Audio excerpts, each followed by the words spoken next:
40 lang guys. So, mas pinababa sila, no? Ewan ko kung bakit sila mas pinababa.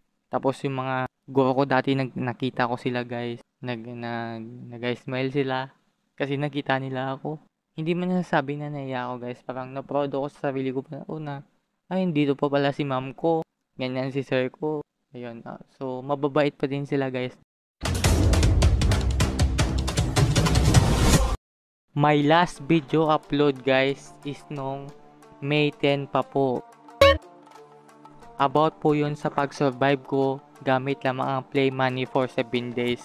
Iniswap ko po yun into real cash. Ako ng 5K po sa loob ng 7 days kasi kailangan ko puntahan si Beach Paste sa Cebu. Po yung idol ko na vlogger po sa Cebu.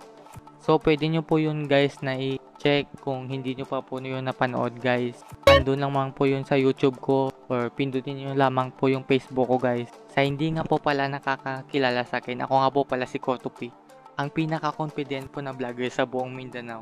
So balik tayo sa content ko guys. Ang content ko kasi is, bakit nga ba ako hindi nagbablog dito sa city namin sa Tocorong. So pagbibigyan ko na kayo guys. Kailangan ko na kayong pagbigyan.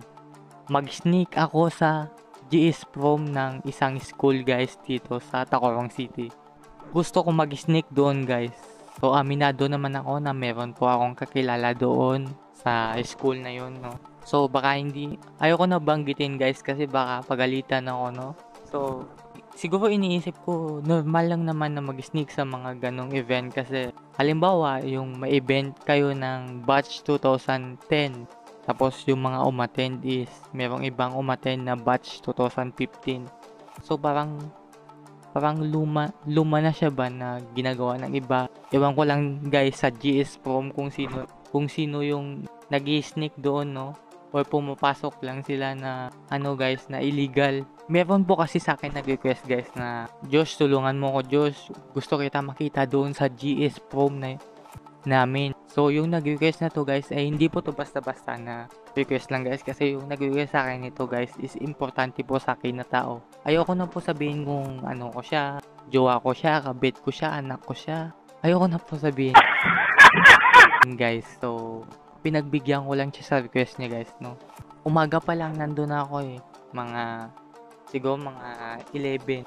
Ayun, 11 nandun na ako. Tanghali, ayun. So, nung 11, okay pa naman. Nakaka-picture-picture pa ako ng mga people doon. Binidyoan ko yung loob, guys. So, maganda naman. Maganda yung venue. Siyempre, Tacorong City to, hindi din to magpapauli, pero ayun nga. I-share ko lang pala sa inyo, guys, na ang paborito ko talagang vlog spot, guys, para sa akin ay Jensan talaga. Jensan Marvel, ganon.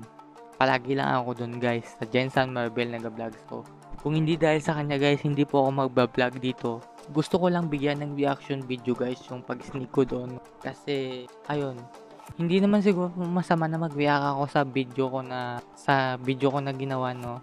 So, okay naman yun guys, kasi nakita ko, siguro wala namang masama sa ginawa ko kasi tinulungan ko pa nga yung iba doon na pinicturean ko sila guys sa totoo lang, kahit hindi ko yung ginagawa, hindi po ako expert sa mga picture na yun. Pinicturean ko po sila. Yes po guys, tapos sinabihan ko po na doon na lang po sa page ko, no, nila kunin yung picture guys. Ganun pala yung pakaramdam guys na nagpipicture ka guys, yung tawag sa'yo huy, tawag sa'yo kuya. Hindi katulad sa pagbablog ko, no, na sila po yung nagpapapicture sa akin guys. Kadalasan sila po talaga. So, sa vlog na to is parang kakaiba siya kasi ako po yung nagpipicture sa kanila. So, parang naging photographer ako guys, ba, kahit vlogger naman talaga ako guys. Sinasabihan ko naman sila na vlogger ako. Para siguro sa kanila, magaling ako mag-picture guys.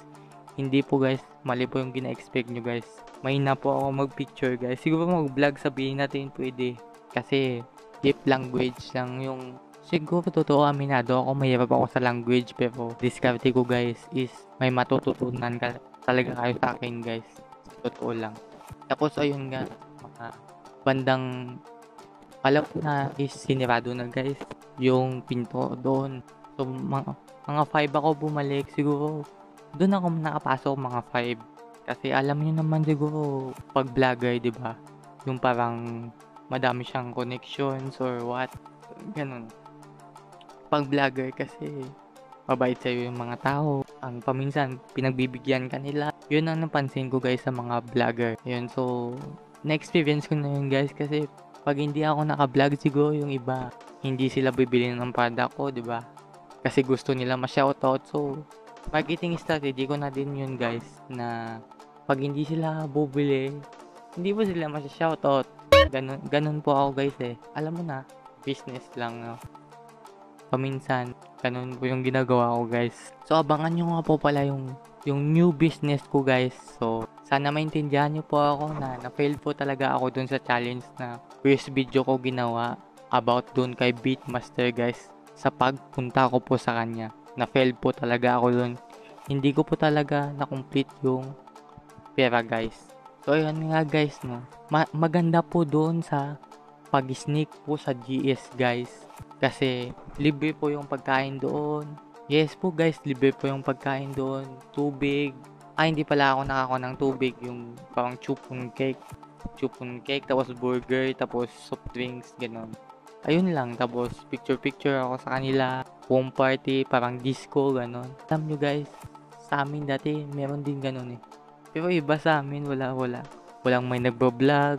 Walang masyadong touchscreen kasi siguro 2016. Okay, pad pa lang yung uso sa amin dati guys. Makikita nyo pala yung picture ko guys pag GS ko sa dulo nitong video guys. Promise ko po yan sa inyo. Maganda yung picture ko guys pag GS ko guys. Promise ko po yan sa inyo. Bayan, ilang beses ko na talaga inulit yung picture ko pag GS na ko. Ayun, so ayun, okay naman. Ang masasabi ko lang guys is mas maganda po sa kanila guys ha, kaysa sa amin dati. Yung sa amin kasi dati is hindi ganun ka parang anggara. Sa kanila kasi is masyadong, alam mo yun, yung parang madami sigurong ginastos doon, sa totoo lang. Hindi ko alam yung magkano yung amutan nila guys ha. Siguro 800 doon. 800, 1K. Ayan, comment nga kayo guys kung batch nyo po ako guys sa 2018 at ako guys 2018, 2017 na GS Prom. Hindi ko na makatandaan kasi, or 2016 pala doon guys, kasi paggabi disco no. So if maalala pa nung mga tropa ko guys, ganun pag disco ta dati doon sa GS guys, is may naalala pala akong kwento noon pag GS namin no dati. Pinagtipan ako na babae ba. Meron akong pinagtipan na babae, sabi na sinabihan ko yung tropa ko na, sabihan mo si ganito na isayaw ko siya, sabi ko. Tapos lumapit siya doon sa babae. Tapos ang nangyari is parang kinilig yung tropa ng babae kasi akala nila sasayaw siya ng tropa ko ng mga tropa niya. So kinikilig sila. So parang siya parang napahiya ba. Kasi akala nila isasayaw na talaga. Hindi nila alam na inutusan ko lang yung kaibigan ko na parang dalhin sa akin yung babae ba. Parang sabihan siya na magsayaw kami. Pero sa totoo lang, hindi ko naman talaga gusto yung babae no. Parang trip lang ba. Ayun guys. Tapos pagkatapos nun siguro guys, nag-inom siguro kami. Occasionally ganun. Hindi naman araw-araw. Pero proud ako sa sarili ko guys na matagal ako malasing guys. Sa totoo lang. Sa amin dati guys ay 8 pa natapos yung GS namin guys, or oras ng GS namin. Sa kanila is 7 no. Yung teacher ko dati pag grade 10, nag-bless talaga ako sa kanya kasi parang ang bait niya guys ba. Dati kasi kung yung wala pa ko project, ayan, parang pinapayaram niya ako ba ng cash ganun para makagawa ko ng project. So parang hindi lang pala GS yung pinunta ko doon, para makita namin siguro yung mga dati kong teachers no. Ayun guys, parang grabe sila sumayaw guys. Parang gagaling nila sumayaw doon ng mga pang-disco. Mga tropa ko kasi dati parang hindi sila masyado masayaw eh. Parang parang ganyan-ganyan no. Yung parang nag-hand sign lang ba. Tapos yung ulo nagagalaw-galaw ganun. Pero sa kanila ang gagaling guys. Sa totoo lang ang gagaling nila. Hindi ko na masyadong nalibot yung venue no, kasi alam mo nyo guys, may nabantayan talaga ako doon. I'm going to babysit somebody. Yun talaga ang totoo. I'm going to babysit somebody. Doon sa ginawa pa akong babysitter guys no. Ayun guys no. So ipapakita ko na pala ang picture ko dati pag GS prom ko guys. Pwede Ayun, maraming salamat. Hanggang dito na lang po yung video guys. Please like, share, comment, and subscribe. At huwag po kalimutan i-follow po ang aking Facebook page.